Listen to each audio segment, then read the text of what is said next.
My old pickup disappeared while I was gone for one weekend, and by the time I got it back, an entire neighborhood wished they had never touched it. Most people think this story is about revenge, but honestly, it really started with disrespect. Looking back now, I still wonder if I should have just paid the towing bill, driven home, and let it go. Then again, maybe some lessons are just too expensive to learn any other way. My name is Ethan Holloway, and this happened just outside a private community called Maple Ridge Preserve, a place where perfectly trimmed lawns seemed to matter more than common sense. I never actually lived inside that neighborhood. My house sat on 2 quiet acres right beside it, close enough to see their clubhouse from my back porch, but legally I wasn't part of their homeowners association. No monthly dues, no committee meetings, no one telling me what color my mailbox should be. That freedom was one of the reasons I bought the place after my father passed away.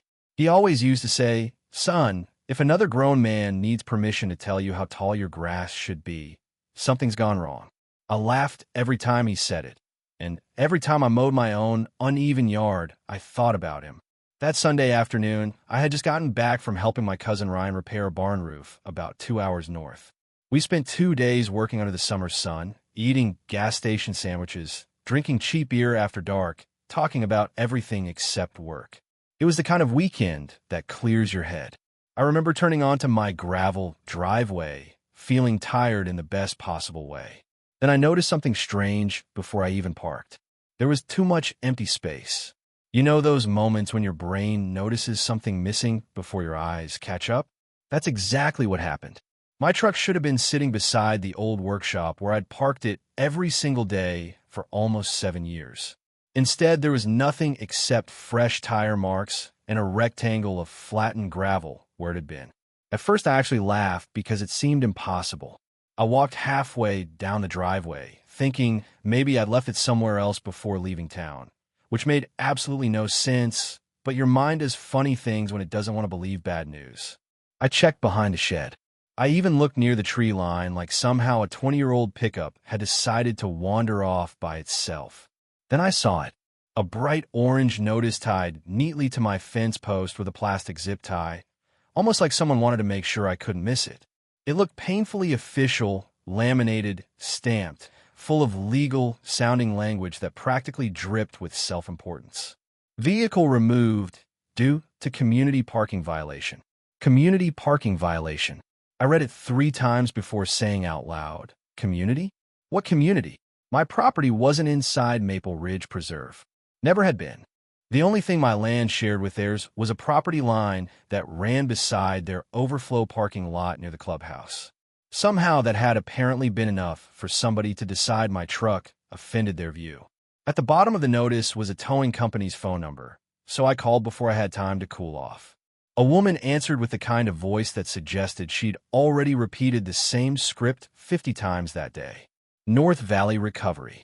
Yeah, I said, trying harder than I probably should have to stay calm. I'm calling because somebody towed my truck from my own property. I heard keyboard clicks, then she asked for my name. A few seconds later, she said, "Yes, sir. Authorized removal by Maple Ridge Preserve Homeowners Association." My stomach tightened. Authorized by who? Another pause. Board president, Mr. Clayton Mercer. I'd seen Mercer before. Tall guy, spotless polo shirts, expensive sunglasses, always walking around the neighborhood like he personally owned the county. "How much?" I asked quietly. $1,200. Cash preferred. For a second, I couldn't even answer. I just stared across my empty driveway where my father's old truck had been sitting less than 48 hours earlier, and something inside me shifted. I wasn't yelling. I wasn't furious. Not yet. I was just beginning to realize this story wasn't going to end with a towing receipt. I drove to the towing yard before the sun went down, and the whole trip felt longer than it really was. When you're angry but haven't figured out exactly what to do with that anger, every mile gives your brain another chance to replay the same question over and over. How does somebody decide they have the right to take something that isn't theirs? The yard itself looked exactly like every impound lot you've ever seen in a movie. Chain-link fences, faded office walls, rows of forgotten cars baking under the afternoon heat. I counted out $1,200 in cash because I wanted my truck back more than I wanted to argue with people who were just following paperwork. A few minutes later, one of the employees drove my old blue Ford around the corner. The engine still sounded the same, rough around the edges, but dependable, and before I even climbed inside, I rested my hand on the hood without thinking. There was an old dent near the driver's side fender where my dad accidentally dropped a socket wrench years ago while teaching me how to rebuild the suspension. He laughed so hard that day he could barely stand up, then looked at the dent and said, "Leave it. Give her some personality." Every scratch on that truck had a memory attached to it. We'd rebuilt the transmission together during one freezing January. We replaced the bed after finding one 3 counties away for almost nothing. 3 months after we finally finished restoring it, Dad suffered a heart attack and never came home from the hospital. So whenever somebody looked at that old pickup and saw an outdated truck, I saw weekends with my father, busted knuckles, country music playing through an old garage radio, and conversations I'd never get to have again. That's why what the HOA had done hit me harder than they could have imagined. They hadn't just towed a vehicle. They'd dragged away one of the last pieces of my father I still got to touch every day. The drive home was completely silent. No radio, no phone calls, just the engine humming beneath me while I stared through the windshield. As I turned onto my property, I slowed near the edge of the neighboring overflow parking lot, and that's when something caught my eye. Half buried near the corner where the asphalt met the grass was an old metal survey marker. Rusted, crooked, easy to overlook unless you happen to know what it was. I hadn't thought about that marker in years, but seeing it pulled an old memory straight out of nowhere. I was maybe 13 years old, following my grandfather around while he walked the property after a storm. He pointed at that same marker with his cane and said, "Never forget where your land ends, Ethan." Folks have a funny habit of forgetting boundaries when enough time passes. At the time I nodded, because kids always nod when adults say things they don't understand. Standing there now, looking across that packed parking lot full of polished SUVs, I suddenly wondered why Grandpa had been so particular about that spot. I barely slept that night. Around midnight, I walked into my garage, switched on a single hanging light bulb, and started opening an old filing cabinet that hadn't been touched since Dad passed away. There was still faded masking tape across one drawer in his handwriting. Property records. Important stuff. Don't lose it. I smiled despite everything because that sounded exactly like him. Inside were decades of paperwork. Tax records, survey maps, receipts, insurance documents. Most of it smelled like old paper and dust. Then I found a thick envelope with the county seal stamped across the front. The original deed. I spread everything across my workbench and started reading, slowly at first, because legal language has a way of making simple things sound impossible. But the more I followed the property lines, the clearer everything became. The overflow parking lot wasn't actually owned by Maple Ridge Preserve. It sat on land that still belonged to my family. Attached to the deed was an agreement signed by my grandfather nearly 30 years earlier. The developer had requested temporary access while expanding the subdivision, and Grandpa had agreed under one condition. Ownership never changed. It was only a temporary use arrangement. Somehow that temporary agreement had quietly continued for decades without anyone bothering to question it. I leaned back against the workbench and just stared at those papers. "No way," I whispered to myself. The next morning, I drove straight to the county records office because I needed someone smarter than me to tell me whether I was misunderstanding everything. After waiting nearly an hour, an older clerk named Linda invited me to her desk. She had the calm expression of someone who'd spent 30 years untangling property disputes and wasn't easily surprised anymore. I slid the documents toward her and said, "Can you tell me if I'm reading this wrong?" She adjusted her glasses, studied every page carefully, then disappeared into another office for several minutes. When she returned, she wheeled her monitor toward me. A digital property map filled the screen. Bright colored outlines marked every parcel. She pointed with one finger. "This parcel here," she said, "still belongs to you, Mr. Holloway." I blinked. "Including the parking lot?" She nodded once. "According to county records, yes." I felt my heartbeat speeding up. "Then why has the HOA been using it all these years?" Linda gave a small shrug. "Because nobody challenged the original temporary agreement. These things happen more often than you'd think. Can I end it? I asked. She looked at me for a long second before answering. Legally, yes. You would need to file a formal revocation of access, notify the current users, and allow a reasonable compliance period. 30 days is standard. 30 days. Such a simple number, but hearing it changed everything. Until that moment, I'd been reacting to someone else's decision. Suddenly, I wasn't reacting anymore. I had options. I completed every form that afternoon, signed every page, paid the filing fees, and walked out carrying nothing more than a receipt and a quiet sense of certainty. I told nobody, not Ryan, not my neighbors, certainly not Clayton Mercer. For the next several weeks, I watched life continue exactly as it always had. Residents parked in the overflow lot during tennis matches. Families gathered for weekend cookouts. Board members held meetings inside the clubhouse while their vehicles sat comfortably on land they assumed belonged to them. Every few days, I'd stop by the county office for an update. Pending. Under review. Processing.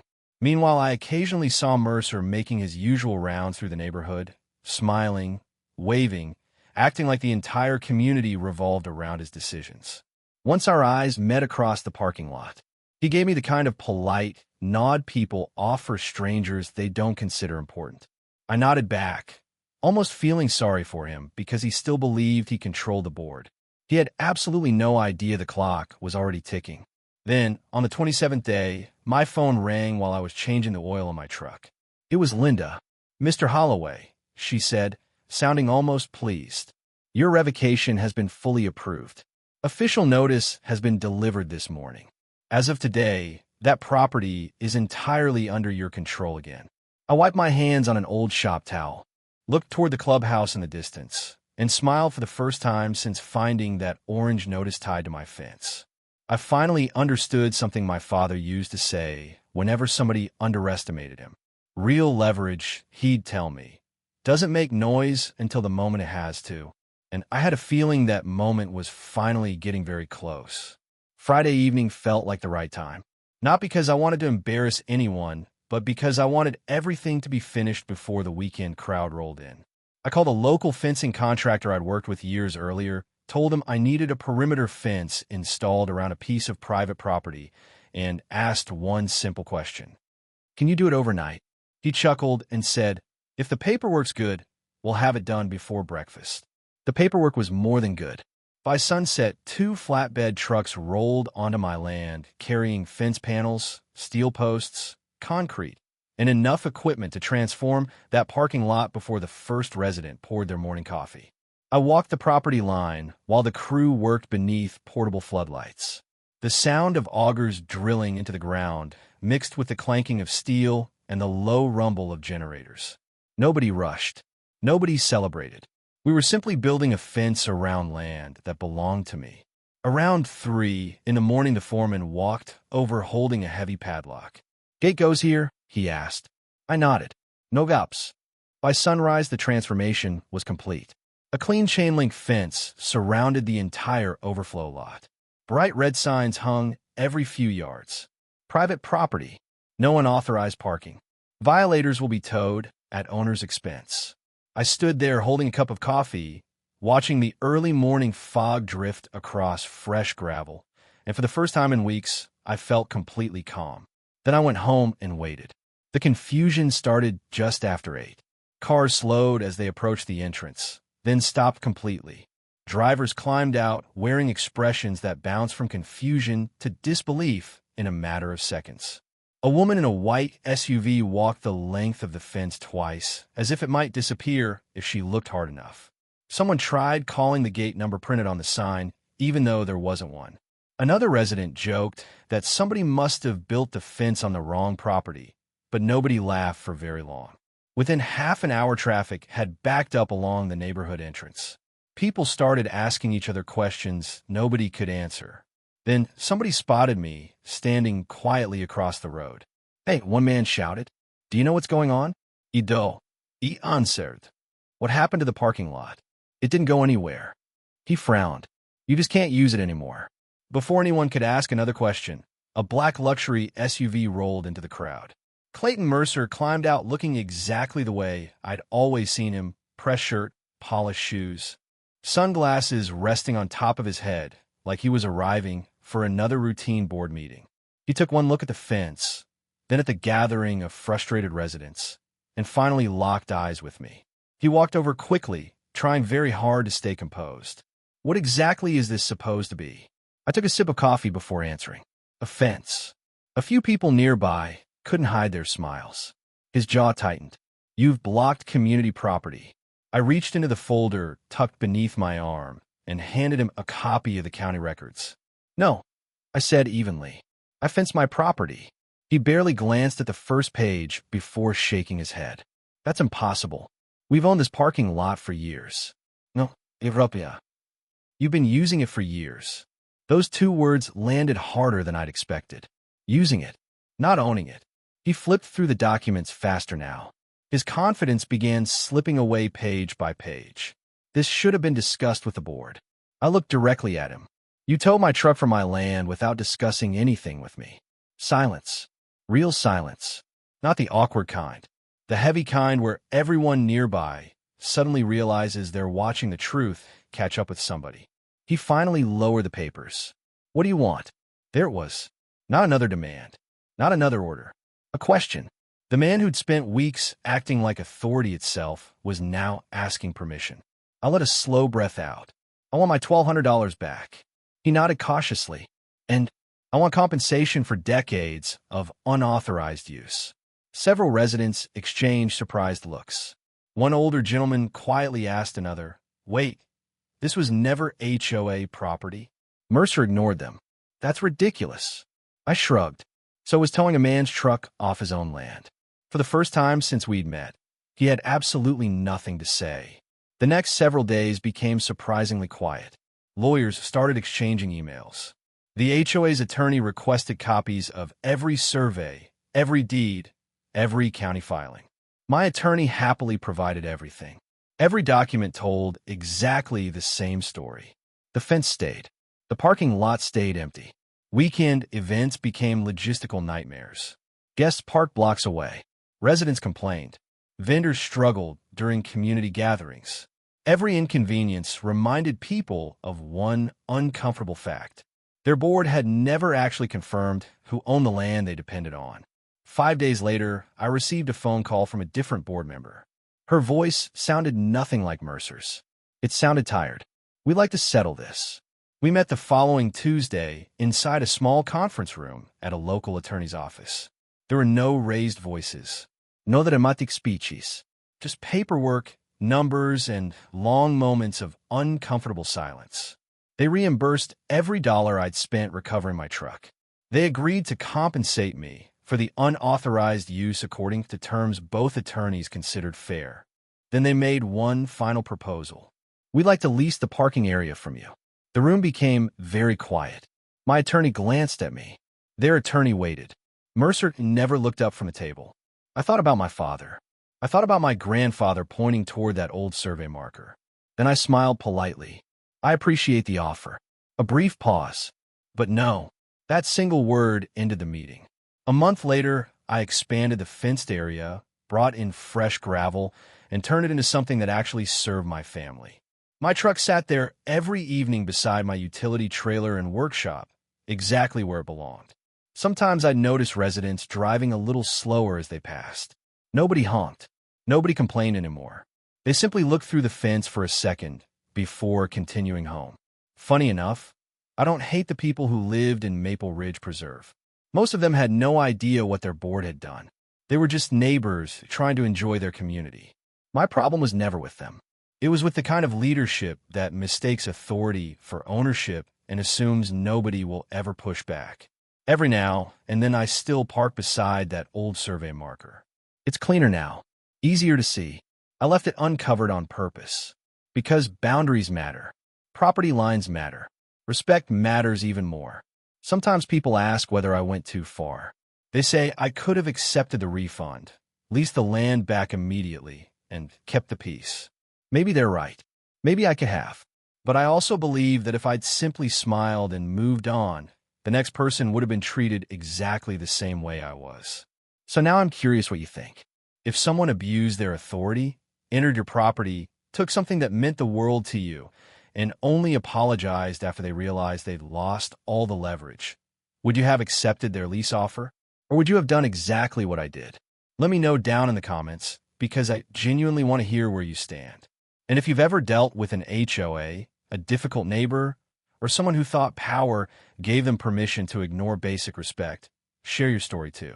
Don't forget to like the video if you enjoyed it. Subscribe for more real-life community conflict stories, and I'll see you in the next one.